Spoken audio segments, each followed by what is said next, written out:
सरकारला हे तरी लक्षात आलं पाहिजे मुख्यमंत्र्यांच्या की इतक्या वेदना आहेत ना, का बरं आपण या समाजाला इतकं तळपायला लावायचं? मराठ्यांच्या लेकरा बाळाने काय केलं?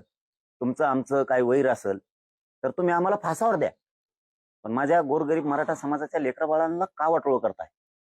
त्यांनी तुमचं काय केलं? गोरगरीब मराठ्यांनी तुमचं काय केलं? तुम्हाला कच मतं केलेत म्हणून तुम्ही सत्तेवर बसलात. त्या मराठा समाजाच्या लेकरा बाळांचं इतका अन्याय आणि अत्याचार त्याच्यावरती करू नये. त्याला शिक्षणापासून नोकऱ्यापासून लांब ठेवू नये. लेकरं लेकर आहेत, ओबीसीचे लेकर लेकर आहेत, मराठ्यांचे लेकर आहेत. तुम्ही दुजाभाव करायला लागले मुख्यमंत्री सरळ सरळ. ओबीसीच्या लेकरांना काही पण द्यायचं, मराठ्यांच्या लेकराला काही द्यायचं नाही. असं कुठं सरकार असतं का? असली कुठं सत्ता असती का? असं मला हे नाही आवडलं हे महाराष्ट्राला. शेतकऱ्याचं पण तुमची तीच भूमिका, गोरगरिबात तीच भूमिका, दलित मुस्लिमात तुमची तीच भूमिका, धनगरांच्या लेकरा बाळात तीच भूमिका तुमची.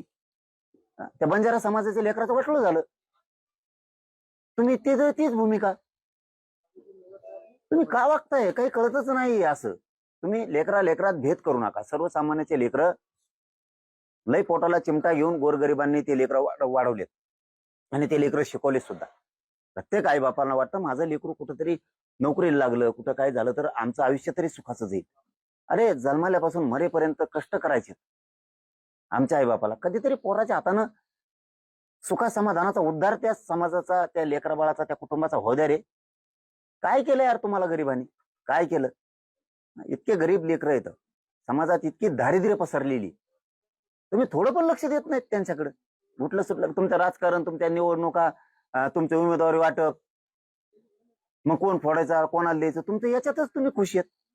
जनता कधी सुखी करायची? तुम्हाला कधी जनता खुश करायची? कधी तुम्हाला पाठीवर थाप मारून घ्यायची जनतेची? काय केलं गरीबाच्या लेकरांनी? केलं काय? तुम्हाला हाय लागल त्या गरीबाच्या लेकराची. आज शिष्टमंडळ तुमची भेट घेत आहे, चर्चा होईल, त्यानंतर ते त्यांची भूमिका मांडणार आहे. मात्र सरकारची भूमिका कळल्यानंतर जरांगे पाटील उपोषण करणार नाही असा ठाम विश्वास विखे पाटलांनी व्यक्त केला. मला भूमिका कळू द्या. काय अंमलबजावण्यासोबत आणल्यात, विखे पाटील साहेबांनी आणल्यात, त्यांचे आता कोण कोण आणखीन मंत्रिमंडळाचं शिष्टमंडळ कोण कोण आहेत, त्यांच्यासोबत कोण कोण येणार आहेत, लाडभाऊचं काय म्हणणं आहे, मला सगळं बघतो ना मी. तीच उपोषण होणार,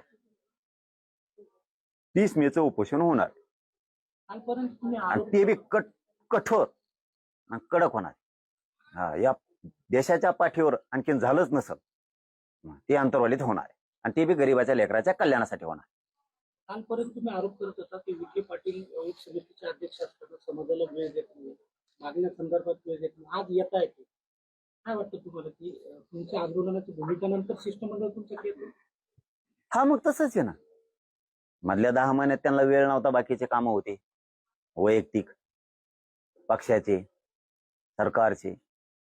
समाजापेक्षा शेवटी सरकार मोठं आहे, राजकारण मोठं आहे, नेता त्याच्यापेक्षाही मोठा आहे. समाजाचं घेणं देणं नाही ना. पक्ष निवडून देतो ना, जनता कुठं निवडून देते यांना? त्यामुळे जनतेची कदर करायची काय गरज आहे त्यांना? जनता जेव्हा यांच्या लक्षात येईल मराठ्यांचे मत आता गेले, मग यांना कळण राजकीय धुराळा यांचा कसा झाला आणि कसं राजकीय करिअर उद्ध्वस्त झालं. ती वेळ येणार आहे लवकरच. जरांगे पाटलांचे काही गैरसमज असतील तर ते देखील आज दूर करू असं विखे पाटील म्हणाले. कुणबी प्रमाणपत्र किंवा नोंदी